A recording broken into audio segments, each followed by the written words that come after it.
Solo Leveling Jeju Island arc उसका ये second part है। अगर आपने पहला पार्ट नहीं देखा है और आपको स्टोरी अच्छे से समझना है तो मेरे चैनल पे जाके एपिसोड नंबर 32 देख सकते हैं। पिछले एपिसोड में हमने देखा था आखिरकार अब जेजू आइलैंड का आर्क शुरू हो चुका है। सारे के सारे कोरियन हंटर्स एंट हिल के अंदर जा चुके हैं और वहीं पे मिस्टर बीएक के बीस्ट फॉर्म को देखते हैं। अब आगे एपिसोड के शुरू में हम माँ डोंगवुक को देखते हैं। वो मिस चाइयन को कहती है, चाइयन अब मैं सब कुछ तुम पर छोड़ता हूँ।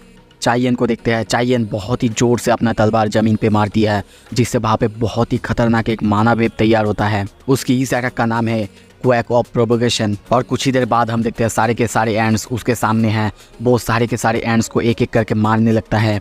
माँ डोंगवुक उनको देख के कहने लगता है उनका फॉर्मेशन टूटने वाला है, पर तब तक उससे पहले मुझे क्वीन को मारना होगा।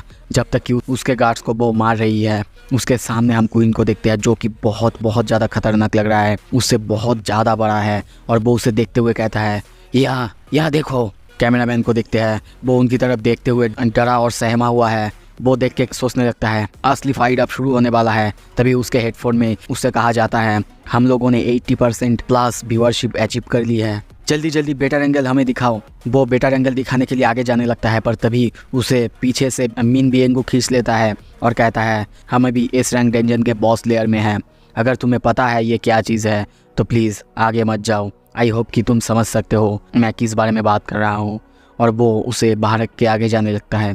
उसे देखते हुए वो कैमरामैन कहता है लोग हमेशा कहते हैं हीलर्स उतना ज़्यादा स्किल्ड नहीं होते, पर यह ज़रूर एक झूठ है। उसकी तरफ देख के तो लगता है वो मुझसे भी ज़्यादा कैपेबल है। सीन शिफ्ट होता है। एक घर के अंदर हम एक बूढ़ी और बूढ़े को देखते हैं। वो ओल्ड लेडी आके उस बूढ़े आदमी को कहता है हनी क्यों ना जाके टीवी देखो वहाँ पे सारे के सारे हंटर्स लड़ रहे हैं। पर वो आदमी कहता है इससे पहले भी उन्होंने बहुत कोशिश की है, वो लोग बस बातें करना जानते हैं, लड़ना नहीं। उसकी ऐसी बातें सुन के उस ओल्ड लेडी को देखते हैं। वो आके टीवी के सामने बैठ के सारा का सारा न्यूज़ देखने लगता है। टीवी में बताया जाता है कोई भी इंसान इतना बड़ा एंड को इससे पहले नहीं देखा था। माँ डोंगवुक उससे लड़ रहा है। बीएक येन हो उसने क्वींस के गार्ड को हरा दिया है। और ऐसे ही करते करते हम चारों तरफ देखते हैं साउथ कोरिया के सारे लोग टीवी के सामने हैं, कोई मोबाइल में देख रहे हैं, चारों तरफ से बस प्रे कर रहे हैं कि इस बार कम से कम वो लोग जीत जाए। और तभी टीवी में कहा जाता है अब सिर्फ 2 गार्ड्स बचे हैं, उसके बाद वो लोग फाइनली क्वीन की तरफ क्वीन को अटैक कर सकते हैं। अब देख के लगता है कि जीत हमारी तरफ है। और तभी देखते हैं वो बूढ़ा आदमी ये सुन के टीवी देखने के लिए आ जाता है और बहुत ही ज़्यादा इमोशनल होकर रोते हुए कहता है ये इनका 4th टाइम है, इस बार इनको जीतना ही होगा। और तभी न्यूज़ में कहा जाता है अब सिर्फ क्वीन ही बचा हुआ है। एक बार इस क्वीन को अगर उन्होंने हरा दिया उसके बाद बाकी सारे एंड्स को वो लोग आसानी से हरा सकते हैं। दूसरी तरफ ब्रॉडकास्टिंग टीम यानी टीवी सेंटर में देखते हैं, टीवी चैनल में देखते हैं उन लोगों को अब 85% प्लस व्यूअरशिप मिल चुका है। टीवी पे ये भी कहा जाता है अगर साउथ कोरिया ने इस एस रैंक डंजन को क्लियर कर दिया तो वो लोग अमेरिका, चाइना और रशिया इनके साथ 4 नंबर देश बन जाएंगे जिन देशों ने एक एस रैंक गेट को क्लोज किया है। सीन शिफ्ट होता है। हंटर्स को लिम तागियो को देखते हैं। लिम अपना सारा का सारा अटैक यानी एरोज उस क्वीन के ऊपर मार रहा है जिससे उस क्वीन की हालत बहुत ज़्यादा ख़राब हो जाता है। दूसरी तरफ हम देखते हैं तभी मिस्टर बीएक का बीस्ट फॉर्म यानी मिस्टर बीएक अपने पंजों या फिर उंगलियों से उस पर अटैक करता है जिससे उस क्वीन की शेल की हालत बहुत ज़्यादा ख़राब हो जाता है। मिस्टर बीएक कहने लगते हैं कोई मत डरो, क्वीन अपने गार्ड के सिवा बस डराने वाली एक स्कैरक्रो जैसा ही है। ये सुन के क्वीन को गुस्सा आता है और क्वीन देखते उन पर एक तेजाब जैसा लिक्विड छोड़ता है जिससे सारे के सारे हंटर्स की हालत बहुत ज़्यादा ख़राब हो जाता है। उनकी बॉडी जलने लगता है। पर तभी मिन बीइंग अपना हीलिंग मैजिक उन पर यूज़ करता है जिससे उनकी हालत पूरी तरह से ठीक हो जाता है। मिन बीइंग क्वीन की तरफ देखते हुए हंसते हुए कहता है तुम्हें शायद सबसे पहले मुझ पर हमला करना चाहिए था। और ये सुन के क्वीन उस पर हमला करने के लिए आगे बढ़ता है। माँ डोंगवुक उसके तरफ आगे आता है और उसको रोकते हुए कहता है क्या तुम्हें लगता है मैं तुम्हें इतना इजीली हमारे हीलर को अटैक करने दूंगा। तभी सोइजोंग सबको चिल्ला के कहता है सब कोई पीछे हट जाओ। और हम तभी देखते हैं वो उस क्वीन पर अपने फायर अटैक से हमला करता है जिससे उस क्वीन की हालत बहुत ज़्यादा ख़राब होने लगता है। वो चिल्लाने लगता है। ये देखने के बाद मिस्टर बीएक सोचने लगता है अब तो क्वीन का खात्मा पक्का है। मैं उसे देख के बता सकता हूँ, मैं मेरे इतने सालों के एक्सपीरियंस से बता सकता हूँ ये जो उसका ये रोअर है ये उसका डेथ रोअर है, अब जीत नज़दीक है। पर तभी क्वीन बहुत ही ज़ोर से रोअर करता है। ये रोअर बिल्कुल भी नॉर्मल नहीं था, ये देख के सारे हंटर्स को अजीब लगता है और वो कहने लगते हैं, ये क्या था, ये क्या था, एक रोअर या फिर एक डेथ क्राई, क्या था ये। मिस्टर बी सोचने लगता है, नहीं मुझे लग रहा है कि ये कुछ और था, जैसे कि वो किसी को बुला रही है। सीन शिफ्ट होता है, सूजीमोतो को देखते हैं। वो कहता है, मिस्टर गोतो, वो सारे एंट्स, वो लोग फिर से अपने क्वीन की तरफ, अपने एंट हिल की तरफ जा रहे हैं। ये सुन के गोतो को भी अजीब लगता है और वो कहता है, क्या जैमिंग सिग्नल्स, वो काम नहीं कर रहे। सारे के सारे एंट्स को हम उसी टनल में जाते हुए देखते हैं। गोतो भी उस तरफ देखते हुए कहता है, पता नहीं क्या हो रहा है। सीन शिफ्ट होता है, हम देखते हैं मिस चाइयन उस एंट की सर को उसकी बॉडी से अलग कर देता है और पूरी तरह से अब उस एंट को मार देते हैं। मारने के बाद वो कहती है, क्या ये ख़त्म हो गई। लिम तागियो कहता है, शायद हम लोग दुनिया के 7 नंबर टीम ऐसे बन चुके हैं जिन्होंने मिल के एक एस रैंक गेट को तक क्लियर कर दिया है।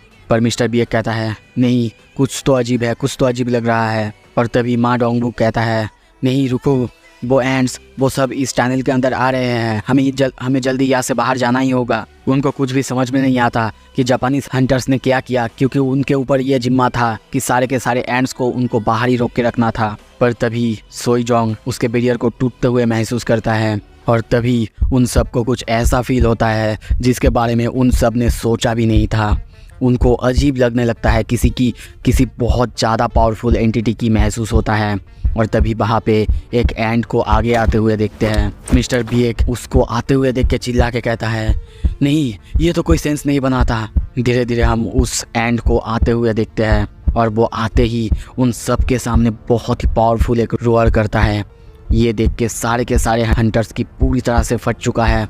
और मिस्टर बी कहता है, कैसे एक सिंगल बीस्ट के अंदर इतने ज़्यादा स्ट्रेंथ समा सकता है। उसके बुलाते ही सारे के सारे एंड्स उस टनल के अंदर जाने लगते हैं। जब वो आगे आ रहा था, मिस चाइयन की हालत उसकी स्मेल से बहुत ज़्यादा ख़राब हो जाता है और तभी हमें पूरी तरह से उस एंड को दिखाया जाता है। मिस चाइयन सोचने लगती है, नहीं इस तरह का मैनिएक एनर्जी कैसे हो सकता है, मैं विश्वास नहीं कर सकती। ये बीस्ट कोई ऑर्डिनरी बीस्ट नहीं है, ये सडनली हमारे सामने आ गया और उससे भी ज़्यादा उसके फुट स्टेप का साउंड, उसकी सेंट मेरे स्पाइंस को तक कपा दे रहा है। और तभी देखते हैं वो एंड जब माँ डोंगबुक की साइड से निकलता है, माँ डोंगबुक को ऐसा फील होता है जैसे कि उसकी हड्डी से लेके सब कुछ पूरी तरह से टूट जा रहा है, बिखर जा रहा है उसकी बॉडी। वो बस इतना ही सोच रहा है, हमारे पास बिल्कुल टाइम नहीं है यहाँ पे खड़ा रहने की, हमें इस चीज़ को हराना ही होगा। पर जब तक वो ये सोचता, वो चीज़ उसके साइड से निकल के क्वीन के पास पहुँच चुका था। वो क्वीन को देखता है और देखते ही वो चीखने लगता है। सारे के सारे हंटर्स और ज़्यादा डर जाते हैं। उसकी चीख से हम देखते हैं सारे हंटर्स की हालत बहुत ज़्यादा ख़राब होने लगते हैं। सब पूरी तरह से डर रहे हैं, उनकी बॉडी काँप रहा है। चीख इतनी ज़्यादा तेज़, इतनी ज़्यादा पावरफुल थी कि सारे के सारे हंटर्स जैसे उसके सामने बस नील कर रहे हैं। और तभी वो बहुत ही ज़्यादा गुस्से में उनकी तरफ देखता है।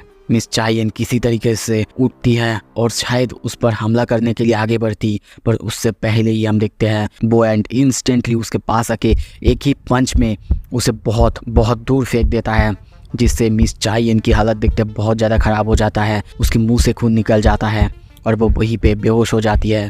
माँ डोंगबुक चिल्ला के कहता है, चाइयन। पर तभी उसके सामने वो एंट आता है। वो किसी तरीके से अपना शील्ड उस एंट के सामने रखता है, पर वो एंट एक ही पंच में उसके शील्ड के साथ साथ उसके हाथ तक को तोड़ देता है और उसी के साथ उसके और एक जो हाथ था उसको काट देता है। उसके दोनों हाथ को एक ही बार में, एक ही झटके में काट के आगे बढ़ रहा है। दोस्तों इससे पहले आप भूल जाओ, मैं बता दूं, ये जो एंट है ये जिन सबको मार रहा है ये कोई ऑर्डिनरी हंटर्स नहीं है, सारे के सारे एस रैंक हंटर्स को मार के आया है। जैसे कि रॉकी भाई का एक डायलॉग था ना कि मैं डॉन ऐसे ही नहीं बना। सिर्फ 10-12 लुखेलों को ठोक कर डॉन नहीं बनाओ, अपन ने जिन को मारा है वो सब डॉन ही थे। मिस्टर बी को देखते हैं, वो उसको देखते हुए चिल्लाने लगता है, चिल्ला के हमला करने जाता है, पर वो आसानी से उसको मारते हुए आगे निकल जाता है। सोईजोंग भी अपना फायर अटैक उस पर करता, पर उससे पहले ही वो वहाँ पे जाके उसको भी बहुत बुरी तरीके से जख्मी कर देता है। लिम तागियो वो भी अपने एरो से उस पर हमला करता है, पर आसानी से वो उसकी एरो को एक ही झटके में पकड़ लेता है और उसे वहीं पे इंस्टेंटली तोड़ देता है। ये देख के लिम तागियो बहुत ज़्यादा चौंकता है और कहता है नहीं, ऐसा नहीं हो सकता, वो मेरे अटैक को कैसे रोक सकता है। और उसी के साथ इंस्टेंटली उसको कुछ समझ आने से पहले ही बो एंड उसको जाके एक बहुत ही ज़ोर से पंच मारता है, जिससे हम देखते हैं वो बहुत दूर जाके गिरता है। बो एंड आगे बढ़ ही रहा था, तभी देखते हैं मा डोंगबुक आके उसे एक बहुत ही ज़ोर से धक्का मारता है, जिससे बो एंड थोड़ा सा दूर खिसकता है। मा डोंगबुक हंसते हुए कहता है तुम्हें पता है ना, तुमने शायद मेरी हाथ को काट दिया है और हमारे पास बीएंग्यू है, उसकी बॉडी को हम पूरी तरह से हील हुए देखते हैं। दूसरी तरफ बीएंग्यू को देखते हैं, वो डिस्गाइज में है, ये जिन का कैमोफ्लेज की तरह ही है, ये भी उसकी प्रेजेंस को छुपाता है और जिसके साथ वो अपने पावर्स को भी इस्तेमाल कर सकता है। वो सोचने लगता है ये एंड मुझे ऐसे बिल्कुल भी लोकेट नहीं कर सकता, मैं कहाँ हूँ, और जब तक मैं अपने टीममेट्स को हील कर सकता हूँ तब तक मुझे फर्क नहीं पड़ता कि वो कितनों को कितना ज़्यादा हार्म करे। तभी दूसरी तरफ मा डोंगबुक की पैर पकड़ के वो एंड देखते हैं उसे ज़मीन पे बार बार पटकने लगता है, जिससे उसकी हालत बहुत बहुत ख़राब हो जाता है और वो वहीं पे बेहोश हो जाता है। ये देख के मा डोंगबुक बहुत ज़्यादा डर जाता है और तभी वो सामने देख ही रहा था, वो एंड उसकी तरफ अपनी आँख घुमाता है और डायरेक्ट उसकी आँखों में देखने लगता है। इससे मीन बीएंग्यू बहुत ज़्यादा डर जाता है और कहने लगता है मेरा डिस्गाइज वो तो अभी भी इफेक्ट में है, फिर ये कैसे हो सकता है कि वो मुझे देख सकता है, नहीं उसे पता नहीं हो सकता मैं कहाँ हूँ, पर वो एंड उसे आसानी से देख सकता है। और तभी मिस्टर बी एक चिल्ला के कहता है बीएंगू, और तभी देखते हैं वो एंड बीएंगू की पेट के अंदर से अपना हाथ घुसा चुका है और वहीं पे उसे मार देता है। मिस्टर बी एक चिल्ला के कहने लगता है बीएंगू बीएंगू नहीं। मिस्टर बी एक चिल्लाने लगता है, रोने लगता है और बीएंगू की हालत देखते हैं, वो किसी तरीके से मिस्टर बी एक की तरफ देख के कहने लगता है येनहो भागो। उसका ये कहते ही तभी हम देखते हैं वो एंड इंस्टेंटली उसका सर खा लेता है, उसकी बॉडी को धीरे धीरे चबाने लगता है। ये देख के सारे हंटर्स, कैमरामैन सब कोई पूरी तरह से डर जाते हैं। मिस्टर बी एक गुस्सा होकर उसकी तरफ हमला करने के लिए आगे बढ़ता है, पर उसकी गला पकड़ के वो एंड उसकी तरफ बहुत ही सीरियस होकर देखता है और कहता है येनो भागो। उसकी मुंह से अपना नाम और उसको ह्यूमन लैंग्वेज बोलते देख पीएक बहुत ज़्यादा डर जाता है, चौंकता है और तभी समझ जाता है कुछ ही देर पहले उसने मिन बीएंगू को खाया था, उसी से शायद उसको बोलने की एबिलिटी मिल चुका है। वो गुस्से में कहता है यू बास्टर्ड, पर वो एंड कहता है तुम सब बहुत बहुत ज़्यादा कमज़ोर हो, हमारे क्वीन को तुमने मार दिया तो तुम सबको मारना इनफ नहीं होगा। बताओ मुझे तुम्हारा किंग कौन है, कौन है तुम्हारा किंग।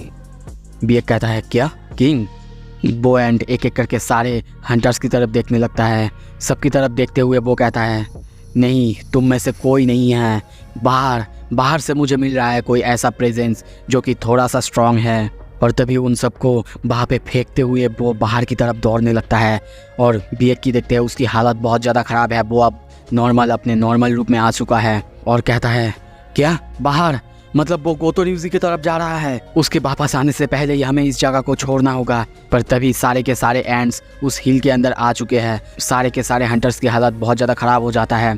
सीन शिफ्ट होता है, दूसरी तरफ हम देखते हैं गोतो रियूजी और 2 हंटर को, वो लोग उन सारे हंटर्स को देखने के लिए जा रहे हैं क्योंकि उनकी तरफ से सिग्नल आना अब बंद हो चुका है। तभी वो टीम ब्रावो से कांटेक्ट करता है, टीम ब्रावो से उसे रिस्पॉन्ड आता है और वो सब बिल्कुल ठीक है। वो लोग कहते हैं क्या तुमने चार्ली और डेल्टा टीम के साथ कांटेक्ट की, क्या मैं वहाँ पे जाऊँ। पर वो कहता है नहीं, हम लोग ऑलरेडी वहाँ पे जा रहे हैं, तुम जो अपना काम कर रहे हो वो करते रहो।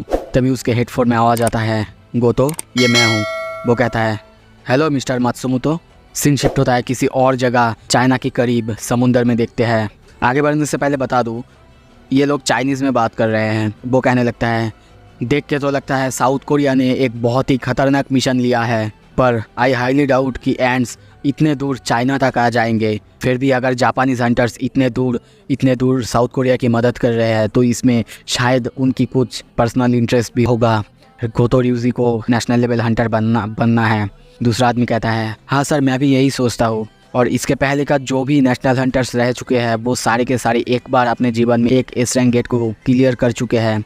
और गोतो रियूजी को देख के लगता है वो भी अब एक क्लियर करने वाला है। वो आदमी थोड़ा सा स्माइल करता है और कहता है आई वंडर, पता नहीं क्या होगा। वो आदमी कहता है क्या सर क्या हुआ।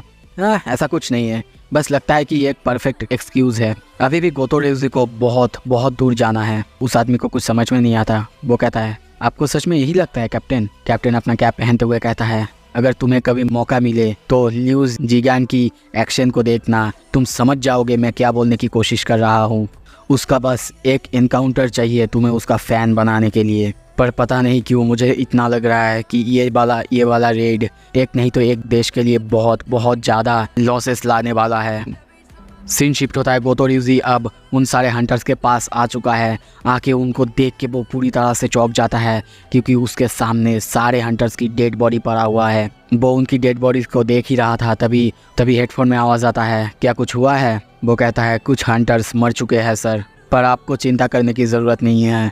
ये हंटर्स हार चुके हैं, इसका मतलब ये बस बहुत ज़्यादा कमज़ोर थे। ये सुनने के बाद दूसरी तरफ से आवाज़ आता है, कोल्ड एंड हर्ष, जैसे कि तुम ऑलवेज़ हो, पर जब तक तुम हमारे पास हो हमें दूसरों की कोई चिंता नहीं है। मुझे ये बताओ, क्या साउथ कोरियन टीम वो अभी क्वीन से लड़ रहे हैं? वो तो कहता है, हाँ सर, कुछ ही देर पहले शायद वो लड़ रहे थे, पर पता नहीं अब। दूसरी तरफ से कहता है, क्या तुम्हें लगता है साउथ कोरियन टीम वहाँ से जिंदा वापस आ पाएंगे और उनका सर्वाइवल चांसेस वो कितना है? वो तो कहता है, जितना कि मुझे एक्सपीरियंस है, जो अभी का साउथ कोरियन टीम है, मतलब जो रेड पर गए हैं, उसका सर्वाइवल चांसेस है 0%।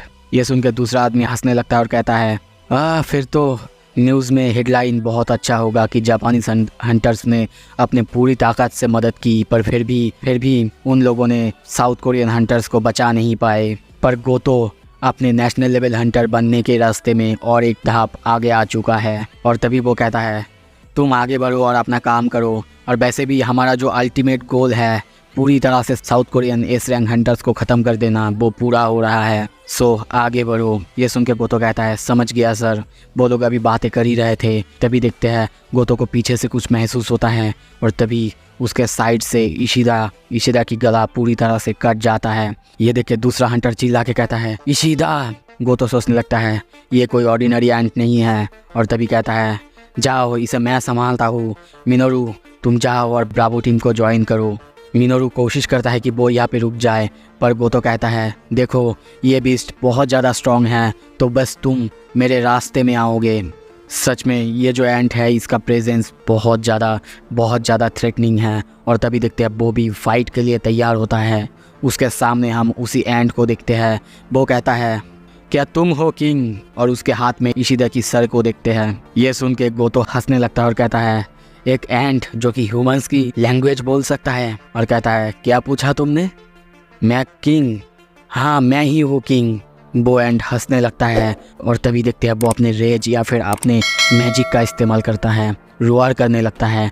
ये देख के गोतो की पूरी तरह से फट जाता है। डरते हुए सोचने लगता है, कैसे इतना पावरफुल मैजिक को वो होल्ड कर सकता है? ये मुझे उस वक्त की याद दिला रहा है, ये मुझे पहले भी आया था जब मैं उससे मिला था। वो जिन की बात सोचने लगता है और तभी देखते हैं उसका तलवार वो पूरी तरह से टूट जाता है और वहाँ पे उसके सर के साथ साथ बहुत ज़्यादा खून गिरते हुए दिखाया जाता है। सीन शिफ्ट होता है एंट हिल के अंदर, टनल के अंदर। हम देखते हैं बहुत सारे एंट आके उन सारे एस रैंक हंटर्स पर हमला कर रहे हैं, पर किसी तरीके से सोईजोंग उन पर अपने फायर अटैक से हमला कर रहा है और उनको रोकने की कोशिश कर रहा है। मिस्टर बी एक उस तरफ देखते हुए सोचने लगता है, सब किसी को बहुत ज़्यादा फेटल इंजरीज हो चुके हैं। बियंगो ने बहुत ज़्यादा कोशिश की है हम सबको हील करने की, एटलीस्ट हमारे कुछ जख्म को तो उसने हील कर ही दिया है, पर अब सब कुछ नॉर्मल नहीं हो सकता।